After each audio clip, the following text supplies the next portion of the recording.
Sistem presidensial ditandai oleh pembagian yang tegas antara cabang eksekutif, legislatif, dan yudikatif. Presiden yang dipilih secara langsung oleh rakyat berperan sebagai kepala negara dan juga memimpin cabang eksekutif. Meski amandemen Undang-Undang 1945 memperkuat sistem ini, tantangan tetap ada, seperti DPR yang seringkali terlihat lebih dominan. Presiden memiliki wewenang membentuk kabinet, tapi juga harus bekerja sama dengan legislatif dalam banyak aspek pemerintahan yang bisa menjadi sumber friksi dalam pelaksanaannya. Apabila presiden tidak dapat mempertahankan jabatannya, posisi bisa digantikan, tetapi masa jabatannya dibatasi maksimal 10 tahun secara berturut-turut. Presiden dapat dipecat melalui cara pendakwaan jika terbukti melakukan pengkhianatan, suap, atau kejahatan berat. Sistem presidensial di Indonesia dianggap tidak sepenuhnya murni karena terdapat unsur-unsur parlementer, seperti kewajiban presiden untuk bertanggung jawab kepada MPR. MPR juga memiliki wewenang untuk memberhentikan presiden tanpa alasan hukum yang kuat. Namun, setelah amandemen Undang-Undang 1945, sistem presidensial diperkuat, terutama dengan pemilihan langsung presiden dan perubahan struktur MPR. Keuntungan sistem presidensial termasuk stabilitas eksekutif, pemilihan presiden yang lebih demokratis, dan pembatasan kekuasaan eksekutif yang melindungi kebebasan individu dari pemerintahan tirani. Sistem presidensial memiliki beberapa kelemahan, di antaranya perseteruan antara parlemen dan eksekutif yang dapat menimbulkan konflik karena kedua lembaga bersifat independen. Selain itu, stabilitas masa kedudukan presiden yang tetap dapat menciptakan keangkuhan pemerintah, mengurangi fleksibilitas politik. Sistem ini juga menghasilkan situasi di mana hanya satu pihak yang menang, menjadikan presiden sulit membentuk koalisi dengan oposisi.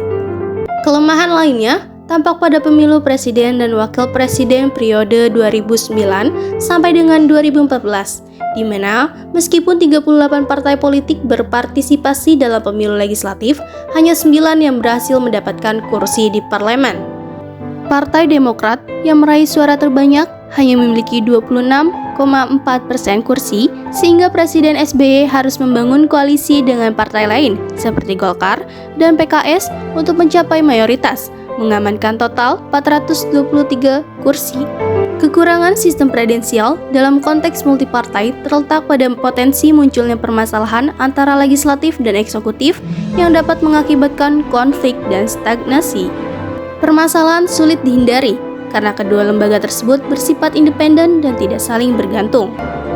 Akibatnya, ketika terjadi ketidaksepakatan, tidak ada lembaga yang mampu menyelesaikan masalah tersebut. Presiden memiliki 3 jenis kewenangan, yaitu menjalankan pemerintahan, mengatur urusan publik, dan memberikan gerasi, amnesti, dan abolisi. Kewenangan diplomatik mencakup pengolahan hubungan dengan negara lain atau entitas hukum internasional, baik dalam situasi perang maupun dalam keadaan damai. Kewenangan administratif memberi presiden wewenang untuk mengangkat dan menghentikan pejabat negara serta posisi administratif, sejalan dengan kedudukannya sebagai pemimpin eksekutif. Kekuasaan dalam bidang keamanan mencakup pengaturan kepolisian dan angkatan bersenjata, serta pengolahan aspek perang, pertahanan negara, dan keamanan dalam negeri. Sistem presidensial di Indonesia setelah amandemen Undang-Undang 1945 menampilkan karakteristik yang kuat, terutama dalam ketentuan yang menyatakan bahwa presiden tidak memiliki wewenang untuk membubarkan atau membekukan DPR. Ketentuan ini muncul sebagai respons terhadap tindakan mantan presiden. Secara konseptual, pasal ini mencerminkan pentingnya pemisahan kekuasaan dalam demokrasi presidensial dengan memastikan bahwa DPR dan presiden tidak memiliki wewenang untuk saling menghentikan. Indikasi penerapan sistem presidensial di Indonesia tampak dari penggunaan istilah presiden sebagai pemimpin pemerintah sekaligus pemimpin negara.